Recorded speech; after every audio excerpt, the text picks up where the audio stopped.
Hi friends, I hope you're having a great day. It's wonderful to get outside and get some fresh air after a day in the office. We're coming close to the end of the season of Easter, and that means we're also coming close to the end of our time in prayerful discernment about mission priorities for the Diocese of East Carolina. Some weeks ago, I invited you to join with others from across the diocese in prayerfully considering the ways that God might be leading us forward. For those of you who have been participating, you will know that this time of discernment is rooted in reflection upon our baptismal covenant. There are 3 conversations that individuals or groups are invited to have. One that explores the ways in which we are called as individuals to live more fully into our baptismal covenant. A second, which invites us to consider the ways that our congregations can best support us as individuals in that baptismal life. And a third, which invites us to pray about the ways in which our diocese can support us as individuals and as congregations in doing the work that God gives us to do as baptized followers of Jesus. At the end of those conversations, participants are invited to submit feedback for consideration by our Executive Council. And in that feedback, participants are asked to share something of what God may have revealed to them, either directly or through conversations about the ways in which we are to engage in God's work in our world. We're coming close to the season of Pentecost, and that's a perfect time for what will be the next step in this time of prayerful discernment. During the season of Pentecost, we celebrate first that day when God's Holy Spirit burst into the midst of the followers of Jesus and the crowds gathered in Jerusalem and gave the frightened followers of Jesus the power to preach and to speak and to share the good news of how God's love had been revealed to them and how they had come to know that God had raised Jesus from the grave. They did that in such powerful ways that the world was changed.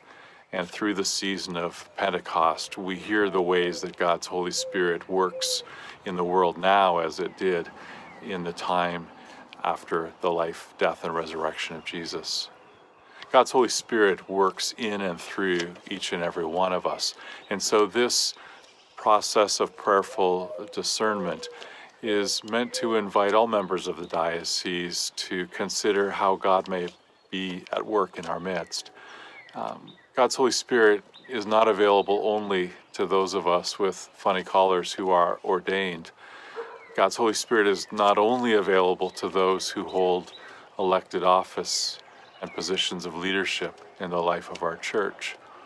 God's Holy Spirit is available indeed to all of us. And so we are inviting people to take time for prayerful consideration of how it is that God is leading us forward, to share those thoughts and revelations with us, and then to pray for the leaders of our diocese who are the Executive Council. Our Executive Council members will receive all of the feedback that has been submitted, will engage in some of their own prayerful discernment, and will then, as God's Spirit leads them, reveal, share with the diocese those priorities, which we will understand as shaping the path forward in the days and years to come.